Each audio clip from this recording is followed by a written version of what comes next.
You may never watch Mary Poppins the same way again. Saving Mr. Banks is a look into the behind-the-scenes finagling that led to Walt Disney being able to make the movie Mary Poppins. Emma Thompson plays P.L. Travers, that's Mrs. Travers to you, thank you very much, who after writing and creating the Poppins story, a story loosely based on her own life, struggles with the changes Disney wants to make.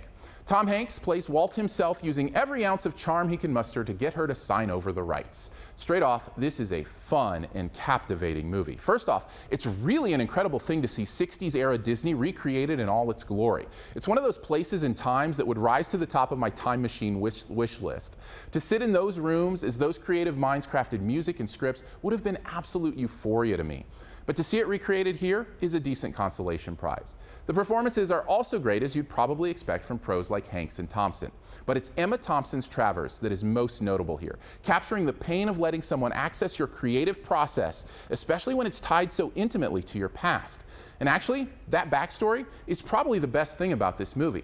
To see the pain and struggle that led to the beautiful story that we know from the Julie Andrews classic is an absolute revelation. And the movie does a great job at shifting from storyline to storyline at exactly the most potent moments. It gives the movie a momentum, fluidity, and power that keep you invested all the way through. It feels perfect. In fact, maybe a little too perfect. If I'm picking out negatives, the main one is that jumps to mind at least, so let's call it the worst thing, is it all just ties up a little too neatly. I just can't imagine with two such disparate views of the desired outcome that everything worked out so well for both parties. Of course, the fact that the movie was made by Disney probably plays into that sneaking suspicion, seeing that they have a vested interest in everything coming up roses and dancing penguins. The irony could be that just as Travers was concerned they would Disneyfy her Mary Poppins story, they might have also now Disneyfied her own personal story. But truthfully, the film doesn't force a spoonful of sugar through some very difficult moments of her backstory, so I'll give them the benefit of the doubt. All in all, Saving Mr. Banks is a terrific and compelling look into the history of a beloved film. Superb performances and a genuinely powerful and moving story are plenty enough to offset any of my world-weary Disney cynicism. I'm going with an A-.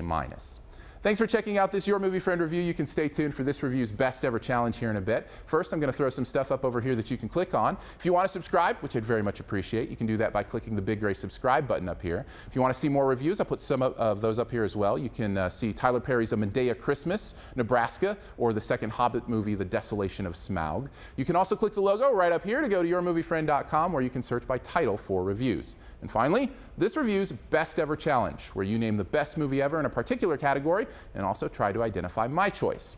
This time, you must name the best movie about a movie ever, fictional or not. Mine features a movie about a movie that is within a movie that may actually be the movie you're watching.